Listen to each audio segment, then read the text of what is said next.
Good morning, everyone, and welcome to the Case for Engaged Journalism. I'm not Amanda Zamora. Poor Amanda is ill. She's taken ill, and she's not here with us today.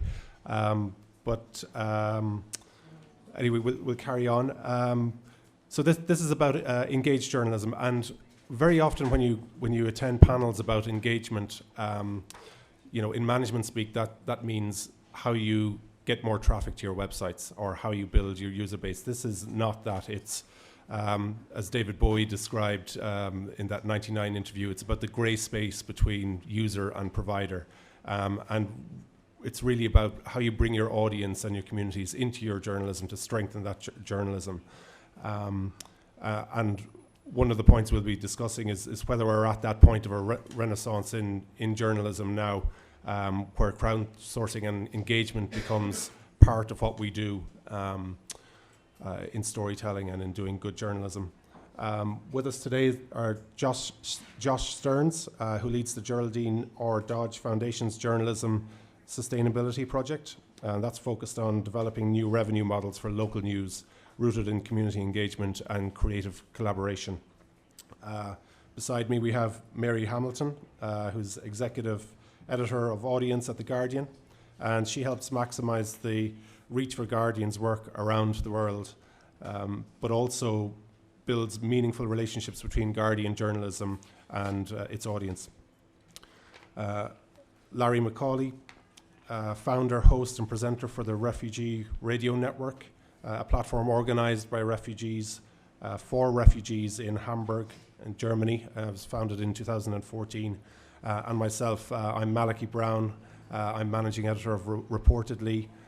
It's a first look media outfit, and we leverage social media to cover international news, conflict, social movements, and tech news.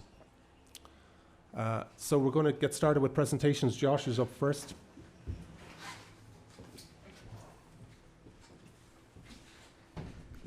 Thank you. Good morning, everyone. A little bit louder now. Good morning, everyone. Good morning. All right. You didn't think you were going to be able to come to an engagement session without being engaged, right? Good. We expect this to be a really good conversation, a good back and forth, and we really look forward to talking with all of you once we get through a little bit of how we think about engagement and what engagement means for us. So I wanted to start out telling you a little bit about the work I do at the Geraldine R. Dodge Foundation, which is a place-based foundation in New Jersey in the USA. And we're working on a project right now where we're looking at how can we help support the future of local news, specifically a strong financial future for local news, in part by changing the way we do journalism to orient it more around community engagement. So we really think that if we need to rebuild how we do journalism and think about journalism much more rooted in communities and serving local communities if we want communities to continue to support journalism in new ways. And so we're testing a range of new membership models, event strategies, other kinds of services that news organizations can provide, but all of which are rooted in actually meeting concrete needs in local communities. And we are also experimenting with new reporting models that connect revenue strategies and community engagement. So I'm going to talk a little bit about those today, but I want to talk about them within a framework that I hope is really helpful to you. It's a framework that we've used as we've been thinking about community engagement, and it's a 3-level framework that was first introduced by Joy Mayer, and I'm going to give you a link to her work as well. But the first one that Joy talks about, this is a map of some of the local journalism sites we work with in New Jersey. The first level that Joy talks about is community outreach. And I should say that these are levels as ways of creating a framework. They're not levels in terms of a hierarchy that suggest any one kind of engagement is more or less valuable. I think the type of engagement you choose to pursue should be related to the goals that you're trying to meet and the needs of your communities. So this isn't to say level 1 is less valuable than level 3. But level 1, community outreach. For Joy, and the way that we've thought about this, it's sharing ourselves and our expertise with our communities and our content. It's taking content out to the audience, not assuming that we'll just put it on our website and expect them to come to us. And it's being willing to participate in our community as individuals, as human beings connected to our community in ways outside of our newsroom, not just as relation to us as a reporter. And so I really like to point out the work of the Center for Investigative Reporting, also called Reveal, and their earlier project called California Watch, which did some really great work on this, two of which you can see on the slide here. So they did this really in-depth investigative series about lead jewelry that was showing up in California, even though California had outlawed these lead jewelries. This really cheap jewelry was showing up in department stores in California. And so they revealed this and showed how this lead was having an effect on people and the importance of getting this lead out of your homes. But they went a step further. They actually rented lead testing equipment. You can see a picture of it on the slide there. This kind of equipment is incredibly expensive. So it's not like the sort of thing that somebody could do in their own home. But they were able to rent this equipment as part of their investigation. And then they created community drop-in zones where anybody could bring their jewelry from home and get it tested for lead. So not only was that serving the community in a very direct public health way, it was also making that journalism relevant to the community in a really direct way and helping spread the word about this reporting. Similarly, they did an investigation on the earthquake readiness of local schools in California. And who is going to be most impacted by earthquake readiness of local schools? The kids who go to them. But the kids who go to them aren't going to read a 40-page investigative journalism piece. What they will read is a comic book. So the Center for Investigative Reporting took their journalism and worked with child psychologists and illustrators and created a age-appropriate comic book to discuss the findings of their research and talk to kids about the safety of their own schools in a way that was really appropriate and engaging. And that, of course, also led to having discussions with parents and led to their journalism having a real impact on families. So that's one piece where they've gone out into the community and done community outreach. Another example, moving to level 2, is what we look at as conversation. And this is more and more journalism is being created as a way to spark conversation with communities in ways where the journalism actually changes through that conversation. So this really means starting to listen in new ways, hosting discussions in person and online, participating in conversations that we're not necessarily hosting. So it's not always about us holding an event, but also us going to other conversations. And then recognizing that journalism is a process and that the process itself can change the journalism as we go along. I wanted to give you two concrete examples of this. The first one is Justin Auciello, the person in the top picture there, is an urban planner by trade. He hasn't had any formal journalism education.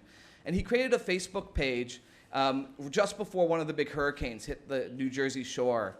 And he just wanted to make sure that he could connect people and give appropriate safety information out to people. And that was 5 years ago. Now that Facebook page has 220,000 fans. It's more fans than the big public radio station, WNYC, and ProPublica combined. And it has become a daily news site that's done in collaboration with the community. So those 220,000 fans on Facebook, he calls them contributors. And he reports with them on a daily basis where they send him tips. He uses eyewitness media. He reports it out. He builds on it. He verifies. He fact checks. He constantly goes back to his community. The entire thing is a conversation with his community. And he's actually creating revenue models around this, even though it's on Facebook. And I'd be happy to talk later about how he's monetizing that. But he has always focused generally on community and conversation. The other piece is the Listening Post in New Orleans, which is a project I'm really excited to be bringing to New Jersey. And you'll see there's a sign. In the US, we have these signs all over a lot of urban centers. And the signs tend to be something like, we buy old houses, or we'll give you a job to work from home. Things like these sort of odd pitches. This journalist at the Listening Post turned this on its head and actually put signs up there asking the community for input and giving them a number to text. And they use this great program called Ground Source, created by Andrew Haig, who was on the panel earlier here, the last panel. And so using Ground Source and using microphones placed in communities, that bottom image there is a microphone in a community disguised as sort of a fish. And they ask people to come give their responses via text messages and audio. And then they use those in the storytelling. So you've got this back and forth between the community and the newsroom that becomes part of the stories and helps diversify the voices that are represented in the journalism. And then the last level is collaboration. And this is really getting into a shared investment where we have a deep investment in the journalism, but our communities also have a deep investment and a deep influence. And you can imagine if we're deeply collaborating with our communities, they are going to want to support that journalism in new ways. So we're soliciting and relying on user contributions in new ways. We're allowing the communities to actually shape what we cover to some extent. And we're accomplishing things with the community that we could never do alone because we have so many more people helping us look into issues.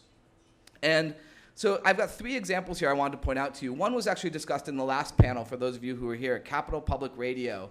They actually create working groups with the community before their investigations who help throughout the whole investigation. And they go so far as to create memorandums of agreement and understanding between the journalists and the community about what they hope to accomplish over the course of the investigation. So this is one of their working groups here. The second image down is a tool called Hearken.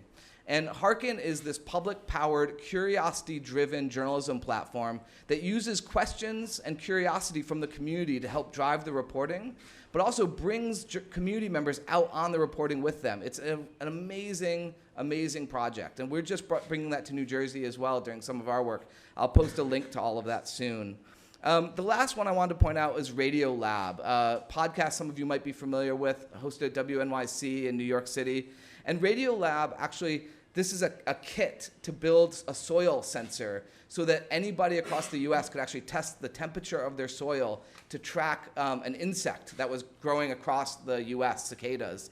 So they created this small, simple kit, and they asked people, hundreds of people up and down the East Coast of the United States, to actually do this investigation with them, help them collect data, and make this thing together. And so we're seeing this new generation of hands-on journalism where people are actually making tools to help the reporting and to gather data. And that makes people much more invested in the journalism, so they spread it, they share it, then they support it.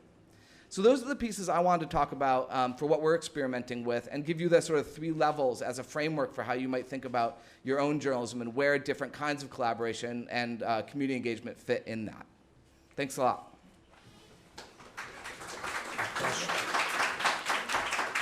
Thanks, Josh. Mary Hamilton, The Guardian, is next.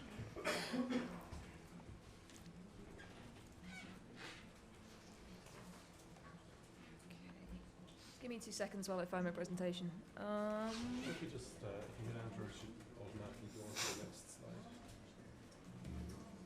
Okay, that's not my Twitter handle, but okay. Oh. Okay, hi folks. Hi. See, this is a lovely room to start talking to first thing in the morning, because you've all clearly had coffee. So I want to talk a little bit about one specific project that The Guardian's been working on. The Guardian does quite a lot of engaged journalism, quite a lot of community work, quite a lot of work on developing audiences and reaching them and getting them to come back to us regularly and getting them to engage with us. But I wanted to talk about one particular project that combines all of those things with some quite serious journalism on quite a serious issue. This is The Counted. If we could rely on the Wi-Fi, I'd be taking you through it live. It's a page that exists on the internet. You can find it at theguardian.com/thecounted. All one word, no hyphens. This is a project that we started last year, around about a year ago actually, which looks at the numbers of people killed during encounters with police in the United States.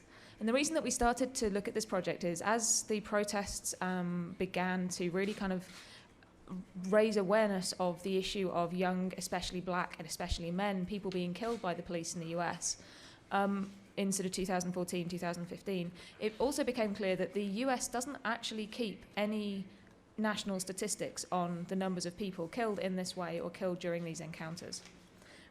So that seemed like a fairly obvious hole in, you know, it's very difficult to start to have a conversation about this issue, regardless of your position on it, if you just don't have the data to even know where to start. So this felt like something that we could address as journalists and something that we wanted to address as journalists, so we began to count. Last year, we counted 1,145 people killed during US police encounters. And this database is not built on official statistics in any way. Actually, well, that's not true. It's built on partial official statistics, the sort of statistics that some states and some police departments report, but not all. It's also built on other people's crowdsourced databases. It's built on local media reporting. And crucially, it's built on a community of people who we created and managed to try and help us to really kind of get into the communities where this was happening, and to understand more about the individual lives of the people involved. So this isn't just kind of raw data, looking at sort of the total. We also have, as far as possible, names, ages, circumstances of deaths, links to coverage of each death if it's possible and if it was covered. As far as possible, we have images of every single person. And the way that we get this is not just by going to local media and doing secondary reporting, it's also through that community that I spoke about. And when we started to pull these sort of sources of information together, it became very clear that actually, if we were only relying on this sort of second level, we were going to miss stories, and we were going to miss very, very human stories. In order to actually get this information, we needed to go out and find a community that probably didn't know that The Guardian existed. It's a US issue. The Guardian is nowhere near as well known in the US as it is in Europe right now. Or wasn't at the time, certainly. It's a community that doesn't necessarily trust media. It's a community that is often hurting and often feels very anti-authoritarian. And it's also a community of individual communities. The need around this story, there is an activism around this story, and there are people who care about the issue in the round. But the majority of people who care the most, who we were wanting to try and reach, are people who care about the one thing that happened to someone they know, or to a friend of a friend, or in their community. And what we needed to try and do was provide a space for those people to come to us in confidence or openly through platforms that they were comfortable with. So we couldn't rely on The Guardian's own existing reach and The Guardian's own platform to get into these communities. So we built deliberately, the US Interactives team built this so that each individual story is shareable on its own, so that we could start to put the word out about individuals and individual events. Originally, we'd thought that using the names of these people and the dates that they were killed would be enough to allow us to share each one individually. But it turned out after one day where there were 4 people, we knew that there had been 4 deaths, but we didn't know the names of any of them. That actually that system didn't work very well, and we had to give them each unique identifiers, because otherwise we couldn't start to use these to ask questions. But we took these individual stories, we take these individual stories, and we go out to our communities that we've built through Facebook and through Twitter and say, this happened, this is what we know, what do you know? Do you know any more than this? Can you help us? Can you help us find out more? And we've built communities around this. This is our Facebook page. About a week ago, I think I took these screenshots. That community now has more than 20,000 members. And part of the reason for that is that it's constantly active. We don't just share our own stories here, we share local media stories. We don't just share the things that we want to know, we also share the results of that reporting. And the journalists, the reporting team involved in this, are hugely involved in the Facebook page as well, where we have questions that come into us from members of the community, they get in there and they answer them. Where we have conversations, they try and get involved. And every single person who sends us something, who gives us information that we might not otherwise have, we say thank you, we reply. Because you can't do a project like this and have people trust that you're going to be there and available to them if they give you information and you ignore them. This is our Twitter page. Again, we keep this active in part by maintaining the count. That count is what is the sort of the drumbeat of this project, because it gives us something to talk about every single day. And this project's now been live and been active since, I think it was June we launched last year. And this is an ongoing thing. This sort of community engagement isn't something you do once and then it goes away.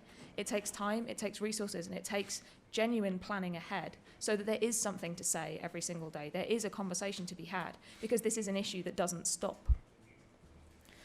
And we've run Reddit AMAs. This is a screenshot of the AMA that we ran on Reddit sort of shortly after we'd launched the project with the original reporting team. We had thousands of questions as a result of this. And some of those questions are just about why we chose this thing, why we're reporting it in this particular way, what the methodology is of this project. And from start to finish, we've been incredibly transparent about how we're doing this, why we're doing this, what the point is. The point isn't to point fingers, the point isn't to apportion blame, the point is to do the basic journalism that allows the US to actually have a national conversation about this issue, because you can't have the conversation unless you have the information that you need to start. And we've built community guidelines for our Facebook page, for our Twitter page, and for our site that begin with that as the basic principle. This isn't about blame, and this isn't about apportioning blame. Those communities, as well, as we've started to enforce those guidelines, have started to self-police and self-moderate. So people who come in and say, how dare you, why aren't you also counting police, will tend to get met by other community members sending them the links to the official US statistics that record police deaths on the job and saying this exists because we don't have it anywhere else. This is our tips form. It's completely anonymous. It goes to an email address. Everything we get, if somebody gives us an email address or some way of replying to them, we reply, we say thank you. Ooh, sorry, I've just gone beyond the end of the presentation. But yeah, that's the Counted. That's the biggest. It's a huge kind of comprehensive project. And what's interesting is that it hasn't just given us stories. We've had several deaths that we've only learned about through community tips that we would never have had.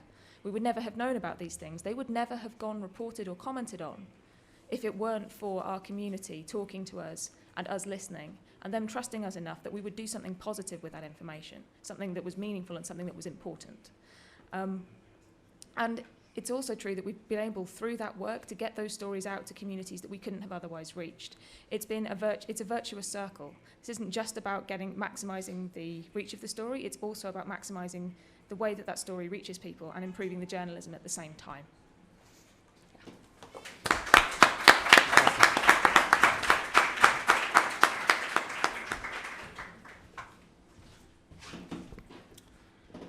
Good morning. I'm going to talk about Reportedly, and for those of you who are not familiar with Reportedly, we're a very small team of just 6 journalists, 3 in Europe, 3 in North America, and we are leveraging social networks and sources and information on social networks and publishing back direct onto social almost all of the time, but also with some stories, more traditional stories published to our website and video production. But because we're so small, we don't have huge production capacity. And I'm going to talk about our approach to engaged journalism and drawing from the crowd in a light touch way. Because we don't have developers, we don't have the big infrastructure or the infrastructure of larger news organizations. And I'm going to talk about some of the results that will really reinforce what Mary and Josh have said so far about constantly talking and listening to people and keeping conversations going. I don't have too many slides. You know, when we set out with Reportedly, it was really kind of leveraging the individual communities of each of us involved in the project, and it's led by Andy Carvin, and many of you will be familiar with the work that he did through the Arab Spring as sort of a magnet for conversations and information to come to him, trying to figure out events as they were going on and identifying people that were as close to the story as possible. And he became sort of a channel for that. And that's what we I guess, are replicating at Reportedly. Each of the 6 of us through our individual accounts, but now through the Reportedly account. And of course, that has led us to some live coverage, but of events like the Paris attacks and to attacks in Mali and so on. But maybe if I just backtrack a little bit, really what we're trying to do is organize social media so that we can draw from the people who best represent the stories that are there, who are the social gatekeepers within stories, and draw information from them, and in a timely way ask them questions, get replies, acknowledge that we don't always know what's going on, and use tips that they provide us as jumping off points to do our own traditional journalism and investigation onto that, and publish the results of that in a real-time way. And if we're wrong, or if people correct us and provide further insight, we'll natively retweet them.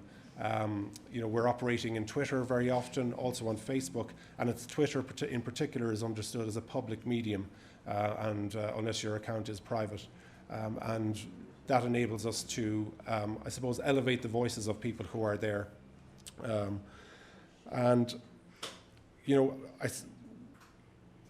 This is often described as sort of inclusive journalism, but I call it reliant journalism. As a small team of 6 who are not on the ground of these various different places, we can have windows to the world what's going on in various different places around the world, and we're really relying on those communities to provide information. And the more what we find is the more that we cover that, people start engaging with us, trying to help us, and they say, well, who's this small group called Reportedly? Why are they suddenly taking an interest in Mali, or what's going on in Somalia? And the very nature of these types of stories, international stories that aren't well served by mainstream media, gives us an advantage, because all of a sudden, a brand is paying attention to this story, and people come to us with tips. And when we have those icebreaker moments, when something else happens in those countries, people are more likely to come back to us and send us a message and say, hey, there's something going on here, do you want to check it out? Or in fact, get more involved in the journalism. We also go to the community asking for translations, asking for locations, if we want to run geo searches, local search terms that help us to uncover further information, and people respond to that. We tell them what we don't know and offer people opportunities to come back to us. So this just is an example of us covering the Paris attacks. And generally what we do is, because tweets are so ephemeral, you put one out and it disappears, we thread tweets by replying to the previous tweet and try to keep things in a steady timeline. And that allows us to resurrect previous threads if we want to reference something that happened in the past. And also in between that, we'll be putting native retweets out to our audience of people that are good sources.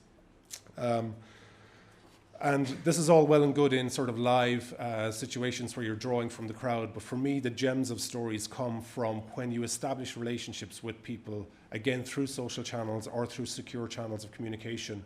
And because we're very public and inclusive about our coverage, people come to us with those tips, and it allows me as an individual journalist to develop those relationships in a very light touch way, by just keeping a conversation going. And it's good old journalism. It's cultivating those relationships. But I can now cultivate relationships with people in Sardinia, in Egypt, in wherever the story may be, and I'm able to investigate from a distance what's going on there.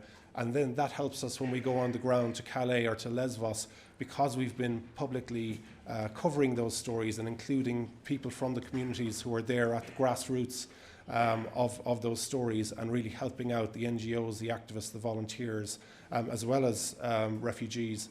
Then we have tremendous access to new types of stories when we actually go there, on the few occasions that we do go there.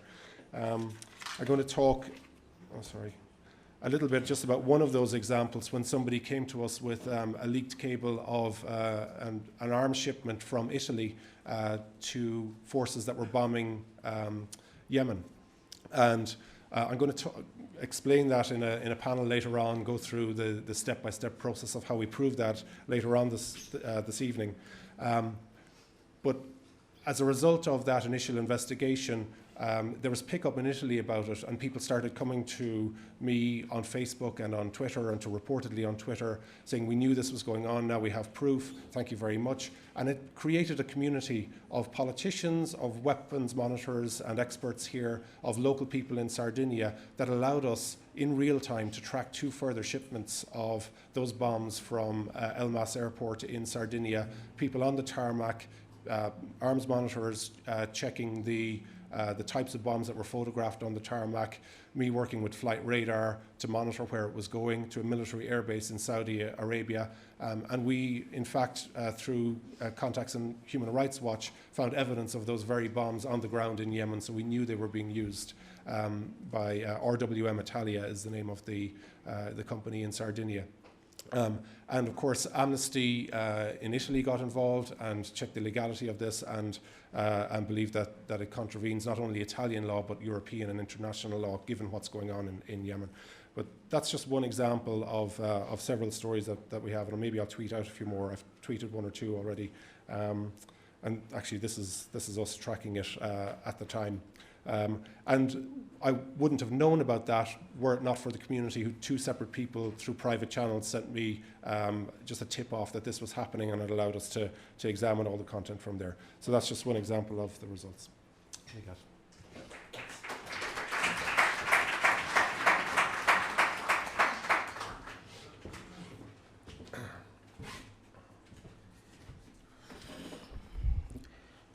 Good morning, ladies and gentlemen.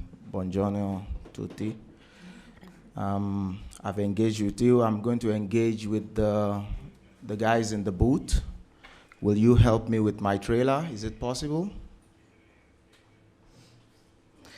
Well, my name is Larry Macaulay, political refugee rights activist, a humanist, and I'm the founder of Refugee Radio Network in Hamburg. I will just take you along a storyline. I'm sorry I don't have much presentations to show on screen because of some technicalities. I will narrate a story of a group of refugees who felt marginalized and decided to take action, decided to engage. I've been in Europe from the Libyan war in 2011. When I came to Europe, alongside 55,000 to 60,000 people from the Libyan war and from other nationalities, we found out that this society, the European society, didn't really want us. And the society even didn't know why we were there, what happened in Libya, war, was this war, you know? All these things was on the news, but we found out arriving that people were not aware of that. So the necessity to engage with local community was there. I was in Italy for 3 years before we were kicked out in 2013. And many of us found our way to different North European countries. I found my way to a city called Hamburg in North Germany. And Hamburg afforded us the opportunity to be active politically, in the sense of we were manifesting on the street, protesting on the streets to agitate for inclusion and social rights, you know, for acceptance as human beings, not to treat us as foreigners or as aliens. And getting to Hamburg and starting to engage, we found out that citizens, communities didn't even know what was happening in Italy, not to talk of what was happening in war zones across the world. So a group of us, refugees, all of us, myself, two other colleagues, we decided to create an alternative platform to get our voices out. Since there was a lot of toxic narration in mainstream media, news reports were flying all over the place that these people were terrorists, they were mercenaries, and they are a danger to our community, we need to kick them out. So we decided to create a voice for ourselves, and that's why we created the Refugee Radio platform, which was, we started as a radio program to engage with the local community. And afterwards, engaging took us along a very lengthy process. Legalities were there. Everybody told us it was not possible. We didn't have the legal status or anything to do such, to embark on such journey. But I was determined. I'm someone who doesn't give up. And I said, okay, don't worry, we will do. Then we engaged with the unions, movements, and we discussed, and a little opportunity came through a community radio station. And they allowed us to have a voice on radio, a refugee voice. One of the first, if not the only one in Germany at that time, in November 2014. We started it, 3 of us, we engaged, we went on social media, opened a Facebook page, Twitter page, G+, whatever we could find, and we started engaging with refugee groups all over Europe. As refugees, I want to make something very clear. Before we came into that refugee community, we were human beings, we had smartphones, we had laptops, you know, most of us were professionals. So this thinking that refugees they come from a strange planet, they don't know this, they don't know that, we deconstructed that and tried to explain that we have smartphones, we are on Facebook, and being in a refugee camp for almost 2 years or 3 years, you are in an empty space. So many refugees engage and relate to each other on social media, Facebook. So that was why we brought Facebook into the platform. Okay, let's get on Facebook, register it, and let's start connecting with all our friends who are refugees. Then, when we did that, we did the first show in December 2014. The response was positive. People were calling into the live show in the studios, 2 hours. Community people, Germans, refugees from all over the globe who were following us also on Facebook. Then onwards, we found a way into the Hamburg community, the local community. And we started engaging with them, some of them, most of them positive, a few negative reports. And onwards from then on, other people started engaging with us from the outside. I was shocked. Organizations calls us from Australia, from America. Then we engaged with mainstream media, despite the fact that they were one of our oppositions from the beginning. I call them the Goliath of everything. We are the David. Then, of course, my group increased from 3 to 5, from 5 to 8.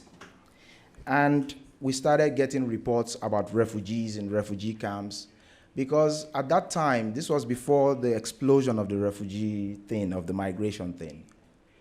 You attend refugee discussions all over Europe. Refugees are not inclusive. Nobody is there to represent. No media house is there to report about it. So we decided to say, okay, we go into that shoes. We fill that gap. And we were doing that along the line. So we now didn't want to stay in a small confined space in Hamburg, in that basement where we started. So we decided to engage with as much people who contact us as. So Al Jazeera called us. We were on the stream twice on a refugee discussion.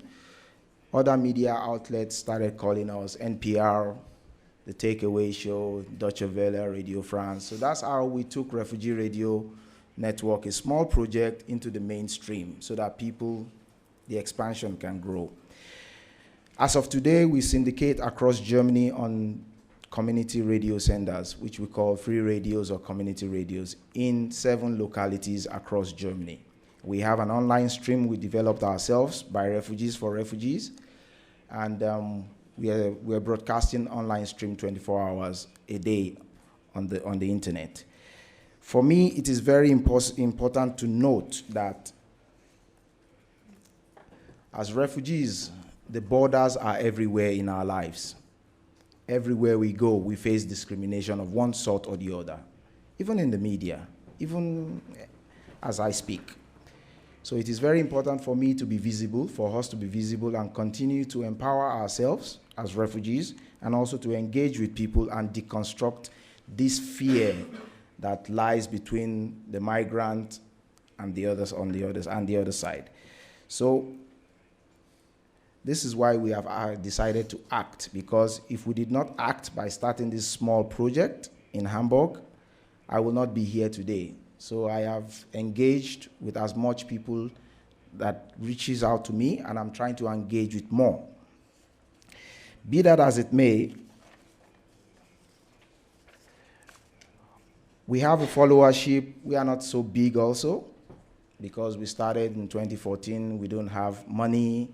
All this money comes from our pockets or our friends to buy cheap equipment and stuff like that.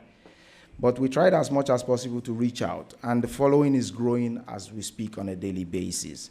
So I just employ people to check us out on the internet, www.refugeeradionetwork.net. After this discussion, you can come to me. I'll give you some information more about the Refugee Radio platform. And if it's possible for the guys in the booth to play the trailer, it will be nice for the people to see what we're doing. If you can play it, is it possible? No. Okay, that's not possible, so thank you very much.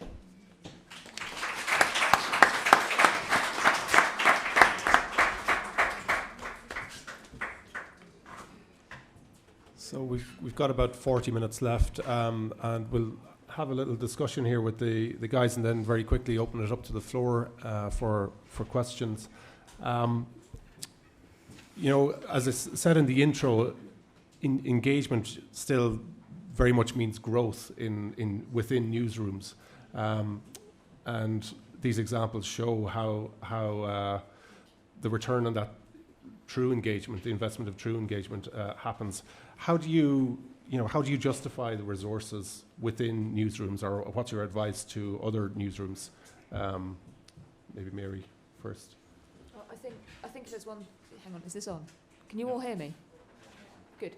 I think if there's one thing I'd say, it's probably that it's important to bear in mind that growth and community tend to go hand in hand. It's very difficult to grow the depth of community engagement with what you do without also growing the larger addressable audience of what you do. And there are some projects where the entire point is to get community engagement, to get community involvement. And I think that, as some of these projects demonstrate, there's not necessarily a lot of point in doing some of these things if they don't reach a readership. They're not just serving the community that wants to speak, but they're also serving communities that want to read. I think there's a tendency to think about the audience as sort of an amorphous blob that sort of turns up as a massive stream of clicks or as eyeballs. We talk about eyeballs, and it's really quite weird, because what we're actually talking about is humans. And humans like reading about other humans. We all as people want to know about other people in the world. And when we think about the way that we serve communities, we aren't just talking about the way that we go out to them, speak with them, interact with them, but we're also talking about that interaction serving many, many more people who might not be willing to speak, might not be able to speak, might not have the resources to speak with us, but who benefit from from consuming what results from those conversations. I think jumping off of that as well, there's a question about when you talk about growth, what are you trying to grow? A lot of us are trying to grow not just numbers, but grow relationships, grow trust, grow a sense of loyalty to the organization, a sense of connection.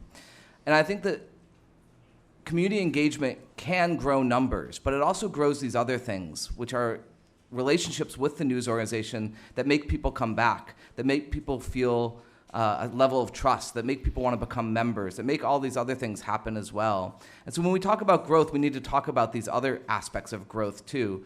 And I think related to that, if you look at two of the examples that I pointed to in my slides, one, Capital Public Radio was originally, their community engagement was really originally being done by an independent contractor, someone who had kind of been brought in part-time on a short contract to help them sort of fool around with community engagement, see if it was worth sticking with, essentially.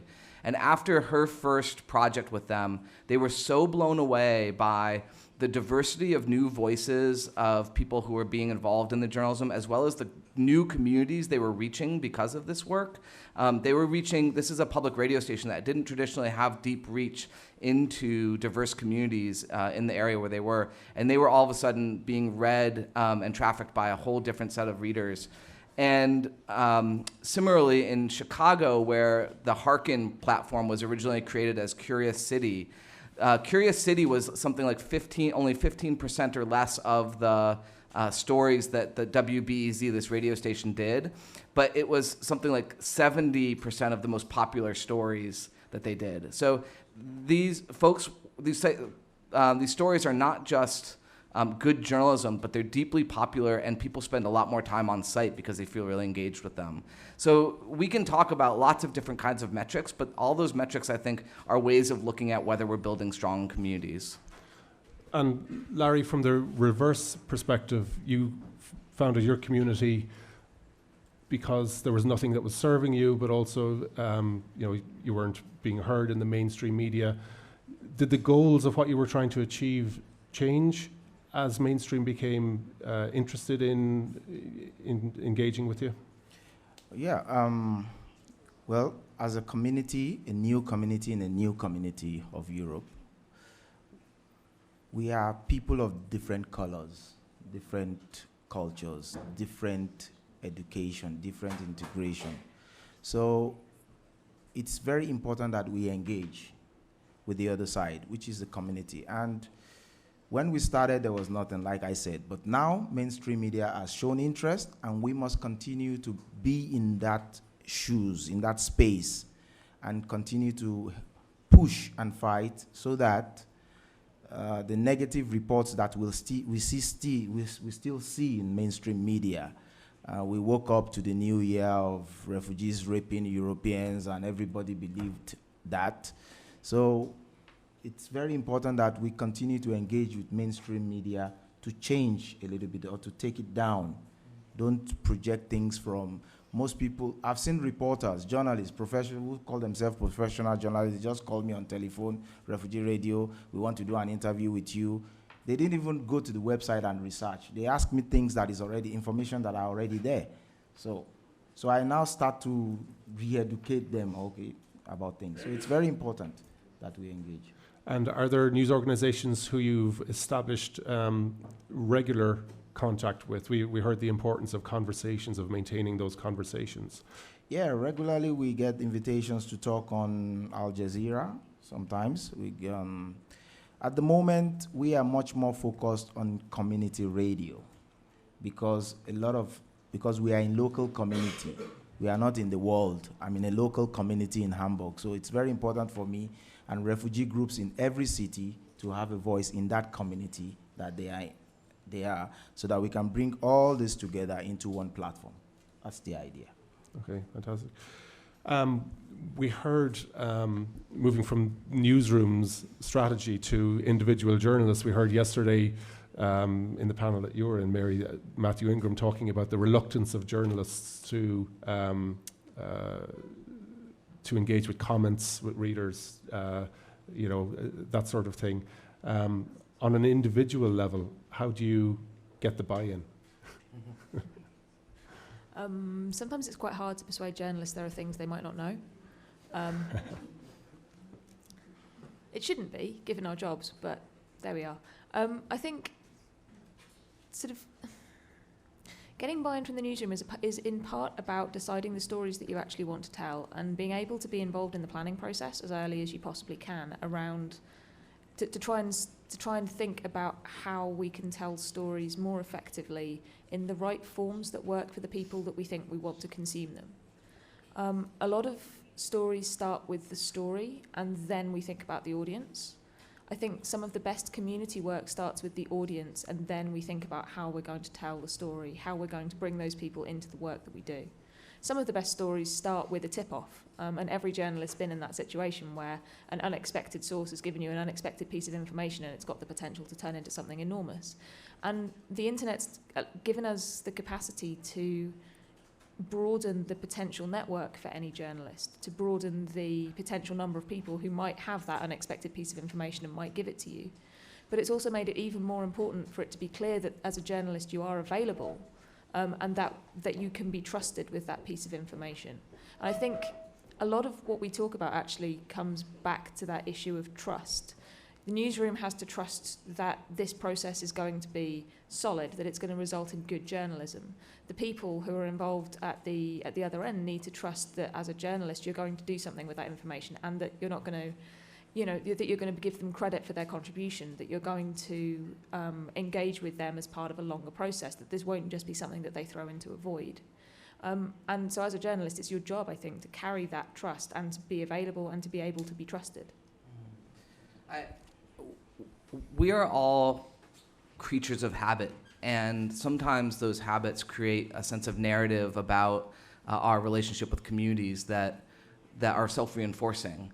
And I think one of the ways that we've worked around trying to shift the culture in newsrooms and get buy-in is actually by creating experiences for people that they wouldn't have otherwise had with community as a sort of on-ramp into thinking about deeper kinds of engagement. So we've got a project called News Voices, NEWSVOICES.org, News Voices, where we're actually doing community organizing with community stakeholders from everything from labor communities to immigrant communities, social justice communities, around a range of issues, bringing them together and then bringing journalists to the table as well to talk about what are the major issues in local communities, how are those issues being covered, what solutions do we need to be working on, and what's the role of journalism in helping identify those solutions and inform communities about that. And really importantly, where are the stories that aren't being told?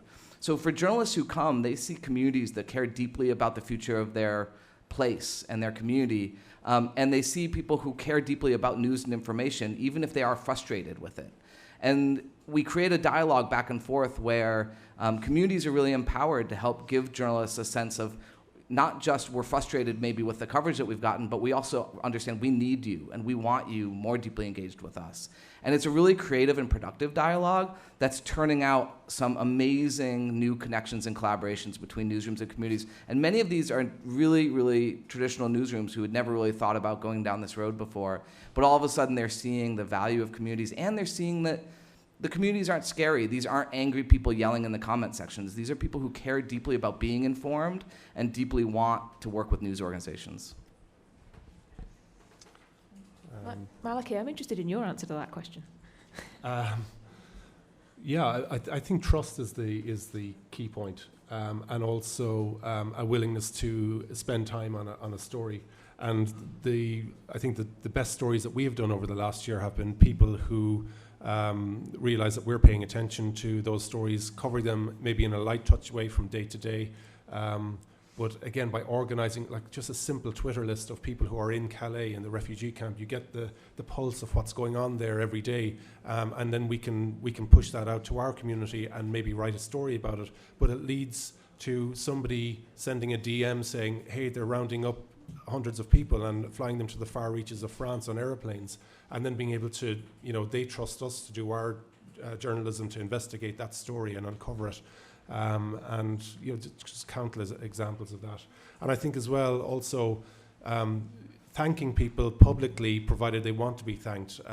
When we did that first Italian bombs story, at the end of the Twitter thread, we took 3 or 4 tweets to we had checked with them if they wanted to be included in the credits of as contributors to the investigation, but just thanked them using their Twitter handles, which kind of created a group of people then in the background who could chat day to day and share information and developments. And politicians then got involved and picked it up in the Italian Parliament. And I think that just maintaining those conversations. We have the means now to do that, across boundaries, and also the trust issue.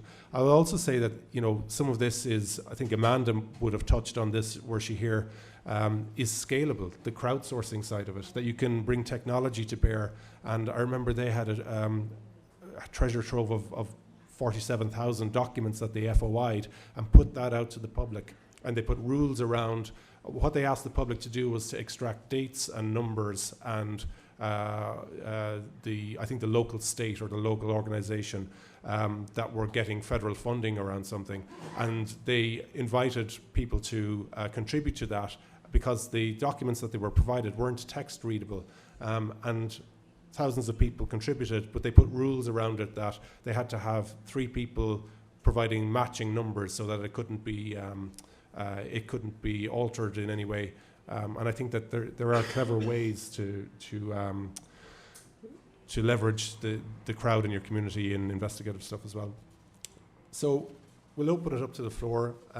Interested in any questions, any comments, or any other stories that you believe are being missed because there's no community or collaborative approach, or examples of the same.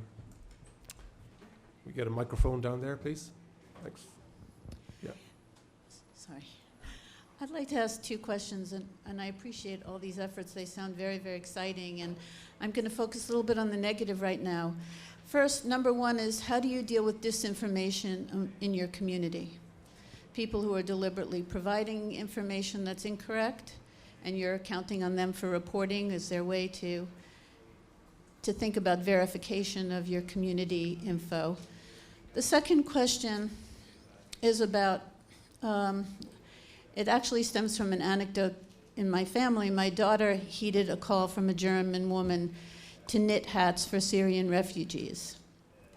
And she sent them in, and the German woman sent photos back, and she saw one of a little Syrian boy get the hat in December. It was a nice holiday story, and it ran on a syndicated TV network in the US.